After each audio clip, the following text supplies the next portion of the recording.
Nous sommes au Mont-d'Or-Sud, dans un lieu des plus accueillants, à 25 km de Nouméa, en Nouvelle-Calédonie.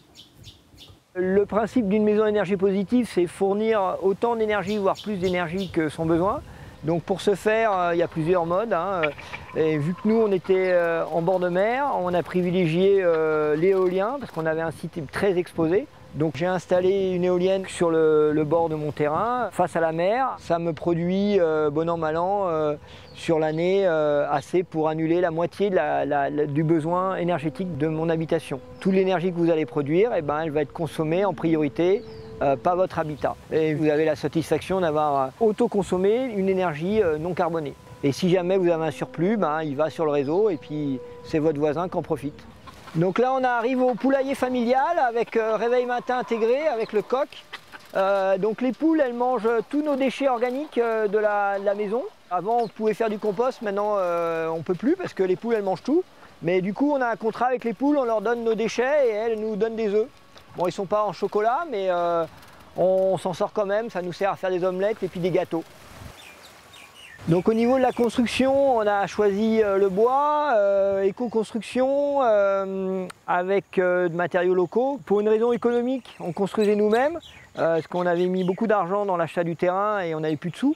Donc le week-end, je construisais tranquillement le bungalow.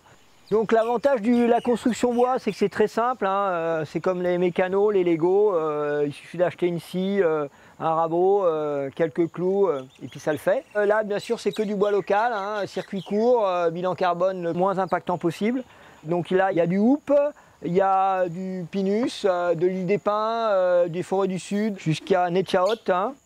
Et puis après on a fait des arbres électriers qui vont jusqu'au sol parce que des fois quand il y a des cyclones et que ça bouge, on voulait que la maison soit bien assise, donc ça ressemble un peu à une araignée. Mais ça permet, en cas de cyclone, de ne pas bouger du tout. Donc pour le bungalow des enfants, dans la continuité, les arbas vont toujours au sol, c'est toujours une construction bois. Beaucoup de lumière doit rentrer, parce que pour assembler des Lego ou des Playmobil, il faut de la lumière. Si elle peut être naturelle, c'est mieux qu'artificielle. Donc sur la face nord du bungalow des enfants, il y a la production d'eau chaude, gratuite, parce que c'est le soleil qui nous dispense ses rayons. C'est encore prévu de durer 4 milliards d'années, donc autant en profiter. Donc après les pièces de nuit, nous arrivons dans les pièces à vivre, avec le salon, cuisine, salle à manger. Donc toujours le même principe, grand volume, beaucoup de lumière. Toujours concept bois, ventilation naturelle. En hauteur, on a des houteaux qui permettent une ventilation avec des louves. Pas besoin de climatiser, donc moins de besoins énergétiques autres que pour la lumière. Il y a des panneaux solaires sur le toit du garage pour alimenter la maison et les dépendances, dont ce petit bungalow que nous avons fait pour les amis de passage, avec une toiture végétalisée qui fait que le bâtiment est naturellement bioclimatique. Parce que la couche de végétation fait un écran avant d'avoir encore 20 cm de terre. Bien sûr, circulation naturelle avec des louves, grande baie vitrée ouverte sur les arbres. Et ce qui fait que quand on est à l'intérieur, on a l'impression d'être dans les arbres. Pour rester logique dans le schéma développement durable, vu qu'on produit de l'énergie avec la maison, et plus que notre besoin, du coup, depuis 2 ans, on a un magnifique véhicule électrique, 100% électrique, et on la branche donc sur une prise normale, et vu qu'on produit de l'énergie avec l'éolien et le photovoltaïque, on alimente la voiture, et puis ça marche très bien.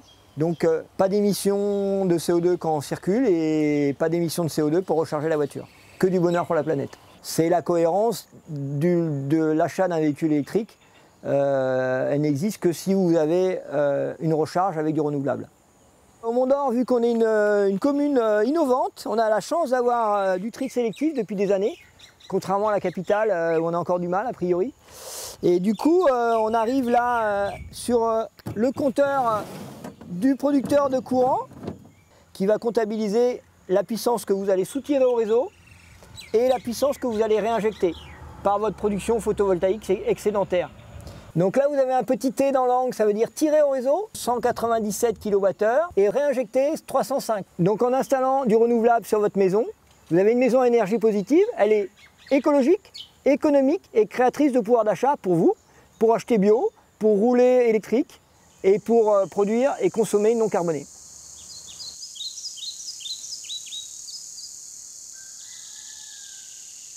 Retrouvez Ma Terre pour demain sur ncpremière.nc.